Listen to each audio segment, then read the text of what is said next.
Deep Dive Film School makes no claim of ownership of the film footage used in this episode. The film footage is owned entirely by the copyright holders. Also, we're going to spoil the hell out of this movie, so this is your warning. Welcome to Deep Dive Film School! Oh, this week we're going to continue our Ozu Fest with his 1951 film, Early Summer. Let's dive on in.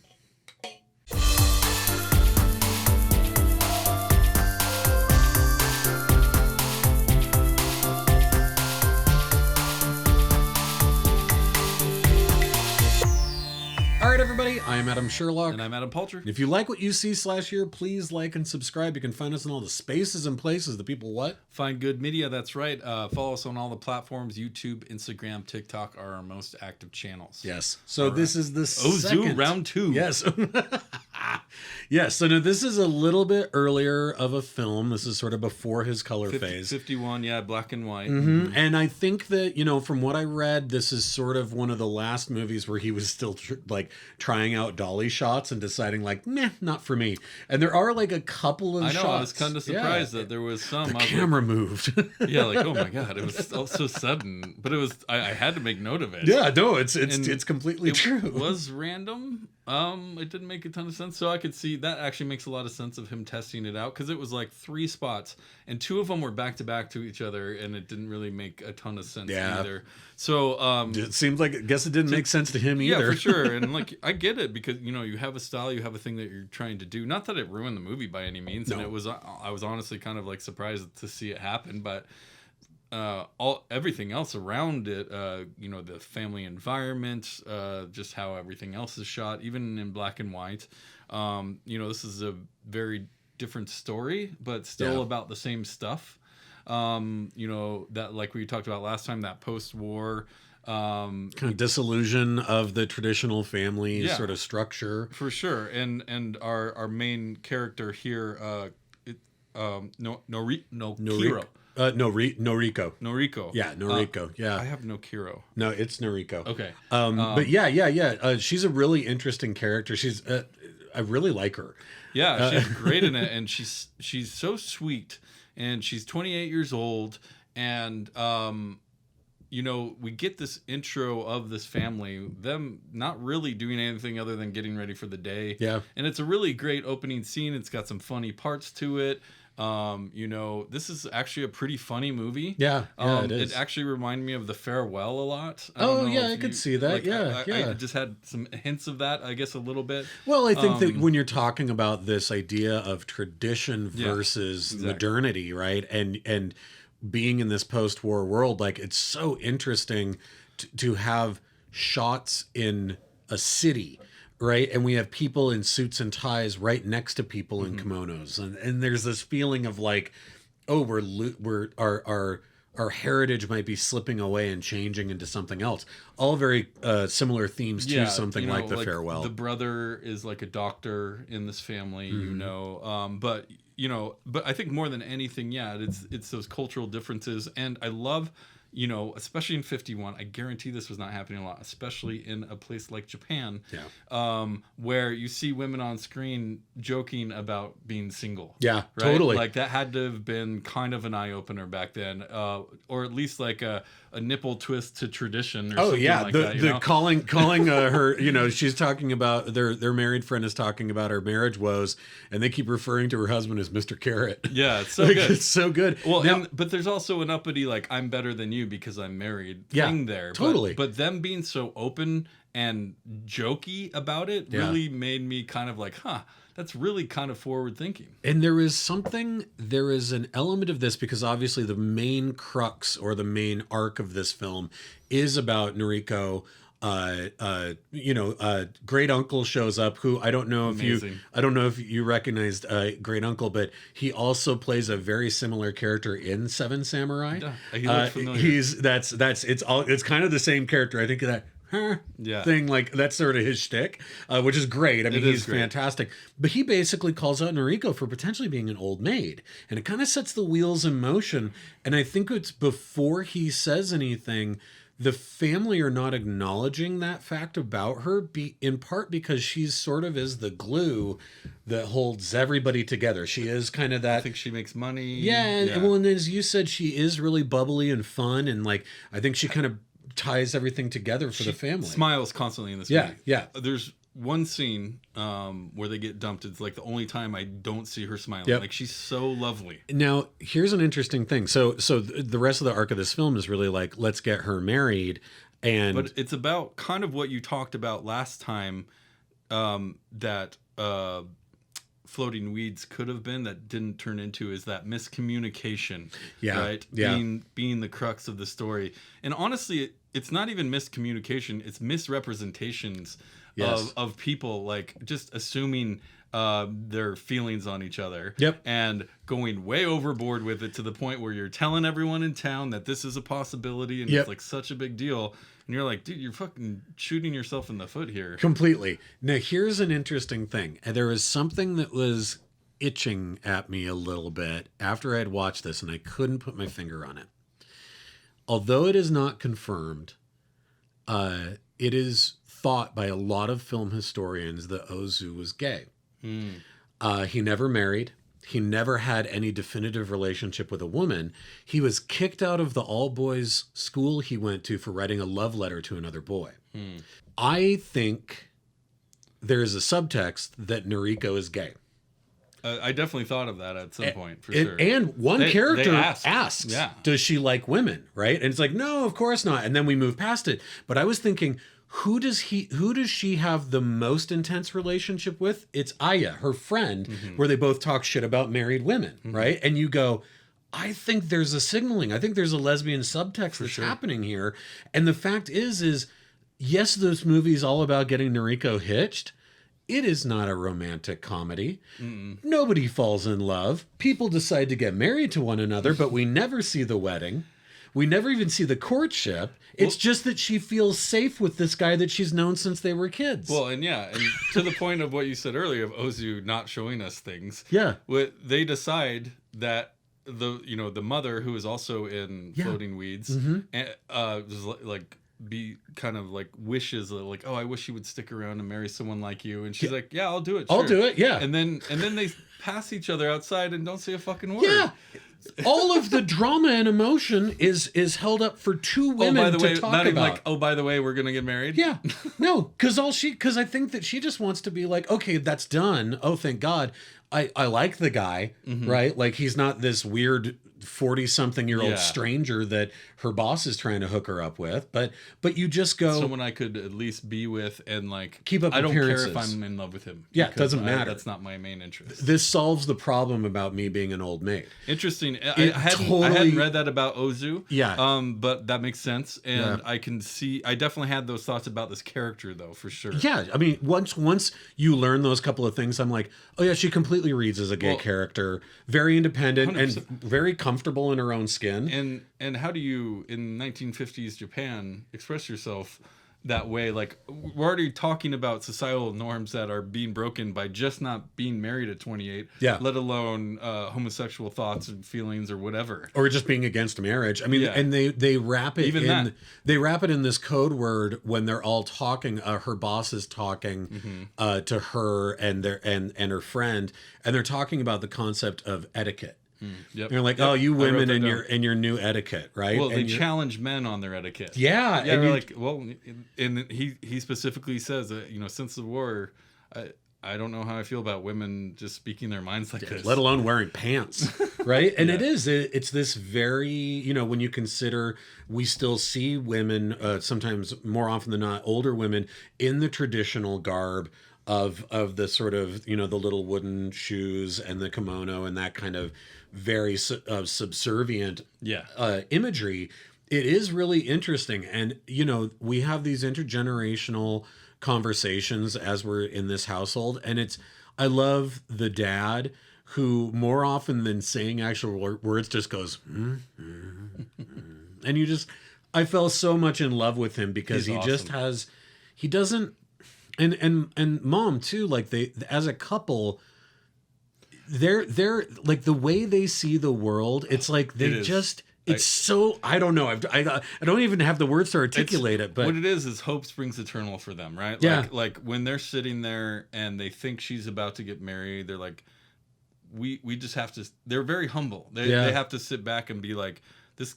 might be one of the best days in our family's history. Like, just subtly saying something like that because someone else is taken care of. Now this one's taken care of. And it's just like, it's like a proud moment, but he way too humble to like take credit for or brag about it or whatever.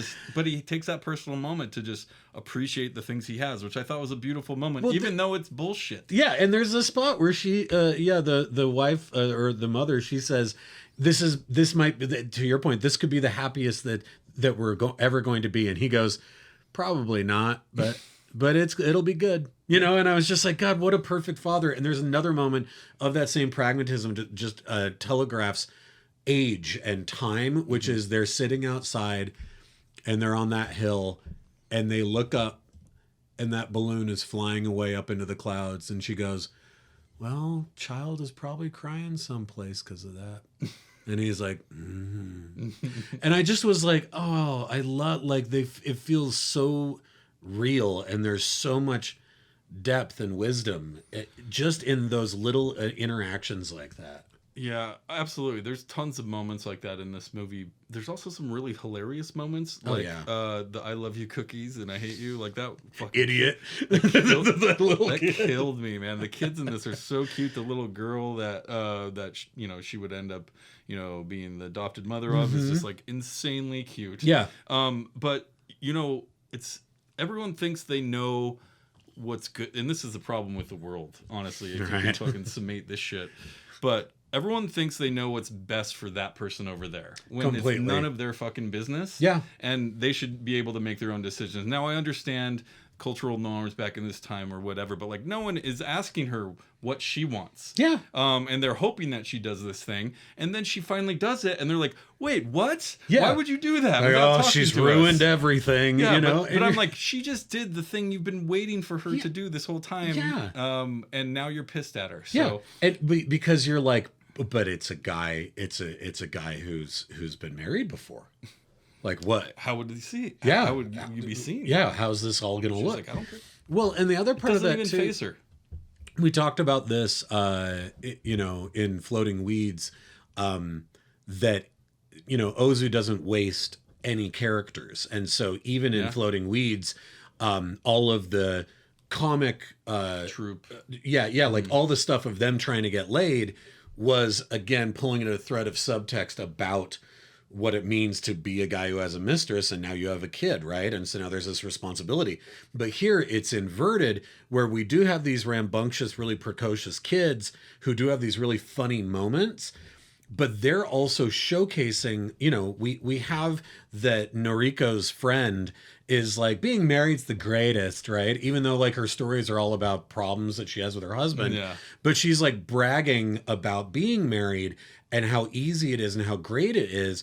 But then we see what happens when we have two people who have gotten married, spit out a couple of kids, and could give a shit about those kids, right? So these kids are running roughshod across the house, calling their elders idiots and stuff like that. And like, it is funny getting mad about dad not buying more train track. He bought bread instead and they're all pissed about it. So they run away, right? Yeah. And you go, as funny as those moments are, they're also showcasing like, look, it's not that simple to just go get married and start a family. Like if you don't care about them, if you're not paying attention, you're going to leave your grandparents to be the ones to actually take care of these kids because you're too busy just not paying attention to them. And so I was like, I love that still provided this symbolic storytelling of what the danger might be to go down the rabbit hole of what these characters are saying. Like, this is how you could live your life, Noriko, right? That it's like, this is what it ends up with. You have kids who are like, kind of, they're cute now, but is that kid going to be cute if he's still calling his elders, assholes and idiots in 10 years? Yeah, I mean, you never know. I mean, raising a family is hard, and that's kind of your point. And I never really thought about that as like a retraction from her. I just thought it was her open-mindedness of like her friend at one point it kind of looks up to her and says, "You're smart for waiting," basically. That's right. At a point, and so I thought it was more about her being an independent woman than it was about trying to please a family, because there's so much emotion wrapped up into her decision, like I was talking about, and they're all getting so worked up. And I do love the scene when the boys run away, because it does kind of give you that perspective. I hadn't really put that together, of like, hey, there's a bad side to this too, but I don't know. They kind of fell into place for them, I guess, for the most part, and they just fell asleep at like a relative's house or something like that. And sure, yeah. The threat of it, but the broken bread did kind of seem symbolic. At least the way that Ozu shot it, like broken in half. Yeah. Well, and that's what I thought too, was that it was that, and again, I might be reading too much into this, but I'm just thinking like 1950s, like the how ungrateful and indignant the kids are to dad bringing home food. Sure. Right, that they can't even see that because they're so obsessed with the train and with getting material things, that it just was really, it felt very contrasting to this idea of like, yeah, get married, it's the best. Hey, I thought it was train tracks too. I mean, look, we all did, Pulcher. But I mean, well, and so then, of course, where do they run off to? They run off to the train station to see the actual trains, right? Yeah, so that's right. but yeah, I liked, and you're right, it gave our main protagonist an opportunity to really be with her future husband and realize that he makes her feel safe and all of that. To talk about another shot that Ozu leaves out, but this felt different than leaving out the potential courtship and wedding of Noriko, but instead one that was like, again, we talked about that kind of jaw drop scene in Floating Weeds with them on either side of the street talking in the rain.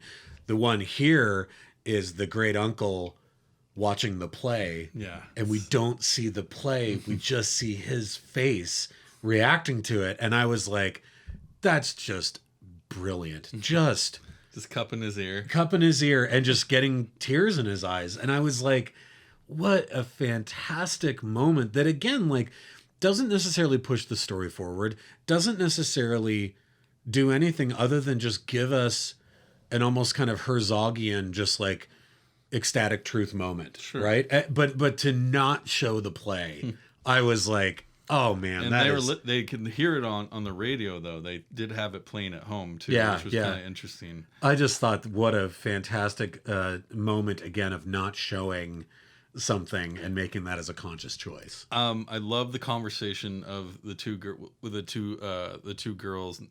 Noriki's friend, where they're talking about city girls and country girls and all this stuff, and just how she's gonna have to talk now if she goes out to the farm and everything. I thought that was adorable. Their whole relationship was probably my favorite part of the movie, because it gave Noriko someone that was a listening ear, right? Yeah. Someone that she could vent out to, and even though they never touch on sexuality necessarily, having a husband, all of that stuff, she's not going to be able to tell everything to her husband. And no, not at all. Having a friend like that, I thought was really great part of the movie, because she's the only other one going against those cultural norms. Well, and she lights up in a different way. You're right that she's always smiling. You're right that she's very sweet and very supportive of her family. But when she's with Aya, when they're giving shit to Mrs. Carrot or whatever their friend is named, so good, and they're going, well, yeah, because that's the way everything works. Right? And it's like the in tandem right thing. And I was thinking to myself, there's the old there's the Bechdel test adage of like, does a movie pass the Bechdel test of having two women have a conversation about something that's not a man, right? Like, and so many movies fail the Bechdel test. I bet. But this movie passes it. And it's from 1951, and it's from Japan. And I was like, how many American movies in 1951 had scenes like this of two women who are best friends just talking to each other and making jokes and being silly together? And I was like, that's actually like just maybe a Billy Wilder movie, maybe, but they were probably talking about a guy, so it probably still wouldn't pass. So I don't know, but it just was like, it just struck me as being like, oh, this movie is very feminist centered in this way, for sure. Where even though at the end of it the characters do lean back into tradition, so much of it on the journey there is raising questions about those things. Sure. And I'm sure that this isn't the last time we'll have a family clash in this thing here, but it's just the view that culturally she is selfish for not considering her family. But the fucking irony there. It's so backwards. You're only thinking about yourself. Yeah. It's like, how dare you not? Getting married to a person. It's just, I'll never get over that. To me, and that line of thinking. And when I know, obviously we're American, we grew up with different cultural norms and stuff like that. And there's certain societal things that are what they are, especially back in the day and whatnot. But it's just, it was refreshing to see Noriko's output. Like as a character from that time, being able to like have a voice and still be relatable. I completely agree. I completely agree, and I think that the movie, all of those ideas you just talked about, culminate in this family portrait moment where they're getting their picture taken, and it's just like. They kind of know they need to do this now because the family is breaking up or changing, and it's such a real moment of them talking about that, and they're still like the emotions have subsided, all of the tantrums have started to water down, and everybody can be in the same room together again without feeling like someone's been let down. And we even get a poop joke in there. We totally do. And then there is this moment where Noriko is like, just you guys. And it's like in this moment, you can see what she's scared.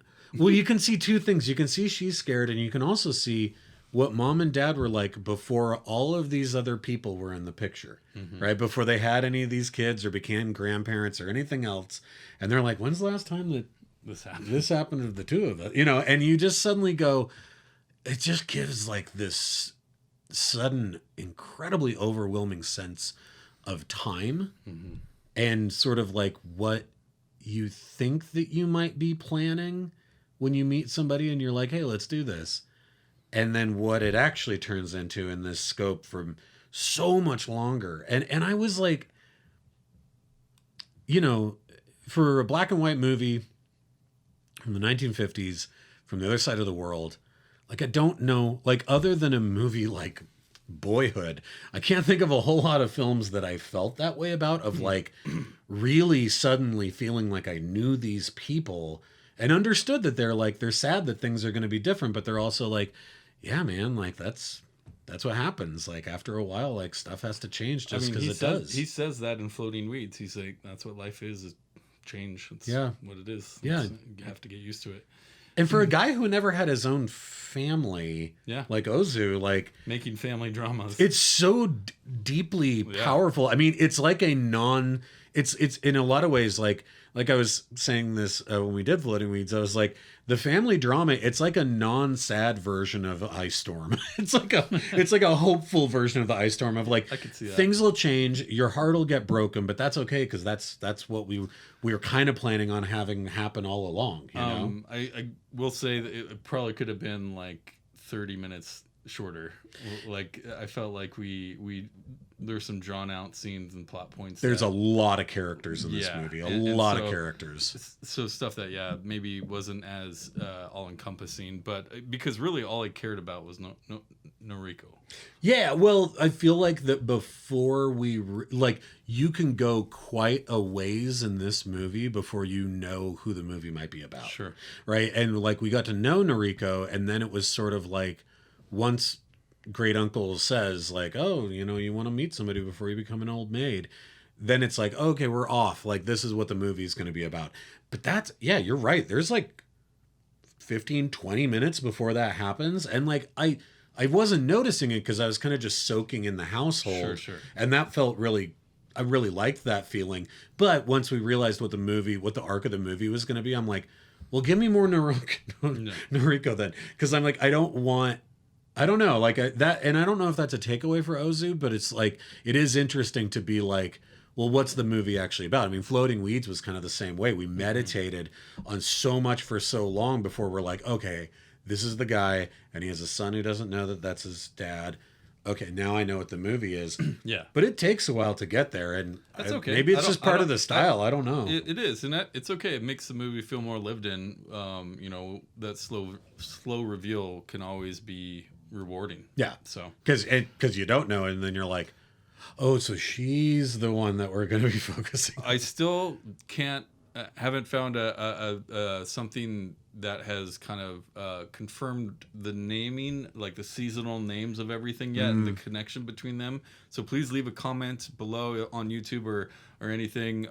But I'd love to know, like, is there a reason that he names these early spring? All of his naming convention. Floating Weeds is actually out of sync of what a lot of, and it makes more sense if we think of the acting troupe as being like to the main master of the acting troupe, and he thinks that they're kind of lowlifes or not worthy, then they could be the weeds that are just sort of floating from one area to another. That was the only thing I could think, but you're right. As far as like the equinox-based naming conventions, maybe because we're going on to do a couple other ones that are in similar tone and name and style. So I'm just curious if there's a connection there.